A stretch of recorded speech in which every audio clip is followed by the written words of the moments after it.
Hello viewers, welcome to our channel. இன்றைக்கி நம்ம சேனலில் பட்டாணி கிரேவி ரெசிபி தாங்க பார்க்க போகிறோம். 15 மினிட்ஸ்க்குள்ளே ரெடி ஆகிடும். வாங்க குயிக்காக எப்படி செய்கிறதுன்னு பார்க்கலாம். 2 ஸ்பூன் ஆயில் ஊற்றி வச்சுருக்கேங்க. அது காஞ்சதும் ஸ்பைசஸ், பேசிக்காக தாளிக்கிற ஸ்பைசஸ்லாம் போட்டுக்கலாம். அடுத்து பார்த்திங்கன்னா மீடியம் சைஸில் ஒரு வெங்காயம் கட் பண்ணி வச்சுருக்கேங்க. இஞ்சி பூண்டு லைட்டாக தட்டி வச்சுருக்கேன் ஃப்ளேவருக்காக. ஒரு பச்சை மிளகாய் போட்டு வதக்கிக்கலாங்க நல்லா.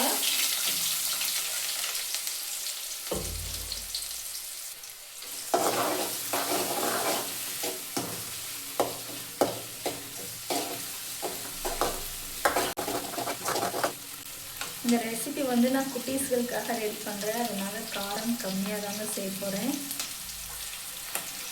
பட்டாணியை நான் உரிக்கவே இல்லைங்க, அவங்க தான் உரிச்சு தந்தாங்க. அதனால் எனக்கு காரம் கம்மியாக மட்டும் செஞ்சு கொடுமான்னு சொன்னாங்க. சரிடான்னு சொல்லிட்டு நான் ரெடி பண்ணிட்டுருக்கேங்க. எங்கள் குட்டீஸ் மாதிரி உங்கள் குட்டீஸும் உங்களுக்கு கிச்சனில் எதாவது ஹெல்ப் பண்ணுவாங்களான்னு சொல்லி கமெண்ட் பாக்ஸில் கமெண்ட் பண்ணுங்கள். இந்த ஸ்டேஜில் வீட்டில் அரைச்ச குழம்பு மிளகாய்த்தூள் நான் 2 ஸ்பூன் சேர்த்துருக்கேங்க. அப்புறம் சின்ன ஸ்பூனில் கொஞ்சம் மஞ்சள்தூள் சேர்த்துக்கலாம். குயிக்காக ரெடி பண்ணணுன்னா இந்த மாதிரி ஆயிலில் போட்டு பரட்டி எடுத்திங்கன்னா பச்சை வாசமே அடிக்காது. சீக்கிரம் நம்ம குயிக்காக ரெடி பண்ணிடலாம். நெக்ஸ்ட் இதில் நான் வேக வச்ச உருளைக்கிழங்கு, பட்டாணி, கேரட்டு, தக்காளியை இதோடய சேர்த்து நான் வேக வச்சுட்டேங்க. குயிக்காக ரெடி பண்ணணுன்றதுக்காக. இப்படி தக்காளியை வதக்கி செய்யாமல் இப்படி வேக வச்சு செஞ்சாலும் டேஸ்ட்டாக தான் இருக்குது. நீங்கள் ஒரு டைம் இந்த மாதிரி ட்ரை பண்ணுங்கள், உங்களுக்கு பிடிச்சிருக்குன்னு சொல்லுங்கள். இதில் உருளைக்கிழங்கு மட்டும் நான் பெருசாக கட் பண்ணி போட்டு வச்சுருக்கேங்க. எங்களுக்கு ஏமா குட்டி குட்டியாக போடுற, கொஞ்சம் பெருசாக தான் போடே அப்படின்னு சொல்லி எனக்கு திட்டினா, அதனால தான் நான் கொஞ்சம் பெருசாக கட் பண்ணி போட்டிருக்கேன். இந்த மாதிரி பெருசாக கட் பண்ணி, அதுவும் இந்த மாதிரி பாருங்கள், இந்த மாதிரி ரவுண்ட் ஷேப்பில் கட் பண்ணி போட்டால் என் குழந்தைக்கு ரொம்ப பிடிக்கும், நல்லா சாப்பிடுவேன். பட்டாணியை கிரேவி டைப்பில் தாங்க நான் பண்ண போகிறேன். அதனால் எனக்கு கொஞ்சம் தண்ணி நான் ஆட் பண்ணிக்கிறேன். ஃபஸ்ட்டு ஆட் பண்ணும்போது உப்பு கம்மியாக தான் ஆட் பண்ணோம். இப்போ லைட்டாக ஆட் பண்ணிக்கலாங்க. உப்பு மட்டும் பார்த்து கவனமாக போடணுங்க. உப்பு மட்டும் கரிச்சிச்சின்னா சாப்பிட்றதே கஷ்டமாயிடும். நான் ஓரளவுக்கு நல்லா தான் சமைப்பேன், ஆனால் உப்பு மட்டும் லைட்டாக தூக்கலாக போட்டுருவேன், இல்லைன்னா சுத்தமாக இருக்காது, அந்த மாதிரி பண்ணிடுவேன்.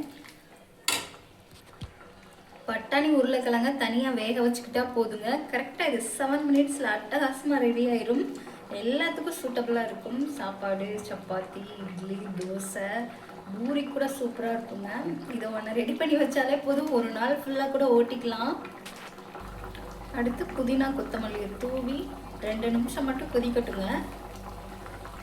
நம்ம போடுற மசாலா பச்சை வாசம் சீக்கிரம் போகிறதுக்கு எண்ணெயில் போட்டு வதக்கியிருக்கோம் மசாலாவை.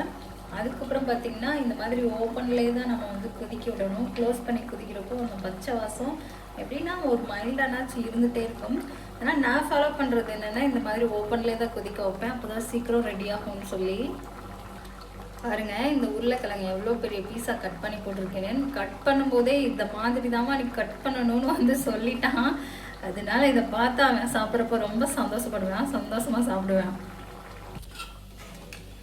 பாருங்கள், கிரேவி கன்சிஸ்டன்சி வந்துடுச்சு. நான் சொன்ன மாதிரி 7 மினிட்ஸில் ரெடி ஆயிடுச்சுங்க.